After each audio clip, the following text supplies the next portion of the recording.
Well, let's get to some of the last players that we've got here. Save the best for last. You want to do Travis Hunter?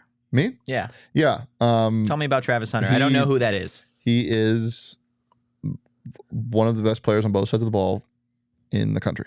I don't know if you can say that for a wide receiver as being one of the best players in the country, but at his position, but you can definitely say that at corner. I think he's the best player in this conference. Okay. Personally. From what he was able to do, because everybody talked about he's going to wear out. And yes, he did get injured, but it was a cheap shot. And that's the only thing that kept him out of the lineup. He didn't miss a beat. In fact, he got better after the first couple of games. You did not see wear and tear. Yeah, he might be sucking for air sometimes, but he's conditioned for that. Yeah. I mean, the dude is a specimen. He's one of the greatest college athletes we're going to see. He is a freak athlete. And for maybe ever, if his career continues as it is. You're talking about a guy who is unlike anything we've seen in the past 20 years and could go top 5 in the draft because of that because of how good he is. It's like somewhere in the middle of above average. Yeah, I think he's the best player in this conference. I don't know if you guys disagree, but he's a freak. He's got, look, last year alone, remove the injury, 31 total tackles, 3 INTs, 57 catches, 721 receiving yards, 5 touchdowns. In 2022, Jackson State, 19 total tackles, 2 INTs, a pick 6, a fumble recovery, also had 4 receiving touchdowns. Like, he really does do everything. And as much as I give Colorado shit for being Colorado, you have 2 players on that roster that are actually worth a damn. Travis Hunter is one of them. Although, again, if we're talking about players, the way that I'm evaluating this, the haters coming we're out. talking about players that if I'm evaluating that I want first on my team, Travis Hunter is 2 out of the Big 12 players. You're putting T-Mac 1? I'm putting T-Mac as my one. But this is a conversation that we can have.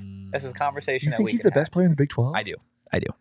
Absolutely. That's crazy. Well, then let's get into T-Mac. I mean, hold on. I think he's a GOAT. Travis Hunter's a GOAT. He's in the GOATs. He's in the GOAT for sure. But I would rather have T-Mac. That's just me. He's Would a you more agree? talented wide receiver, hands down. Yeah, he's a bigger no player. shit. Yeah.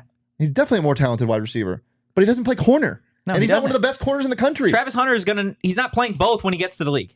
We're not talking about the league. Yeah. We're talking about right now. That is the point of this tier list. I would rather have T-Mac.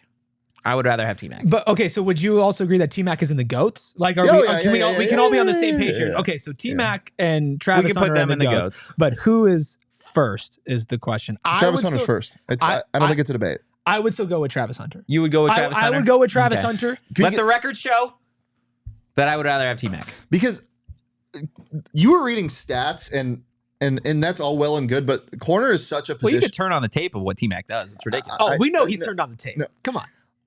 I'm talking about corner. I'm talking about what Travis. You can read pass breakups, tackles, whatever, but the stuff you see Travis Hunter do, the instincts he has, and how fast he can turn his hips and get to an out route on the 5. Do you remember that play he had in the first game of the season against TCU, where you're like, oh shit, he's having a good game. Wow, he's impacting both sides of the ball. And then all of a sudden, it was like 1st and 5. And did he pick it off or just dive and intercept? Like, it was one of the, or dive and break it up. It was one of the craziest plays I've ever seen. And from that moment, you're like, holy shit.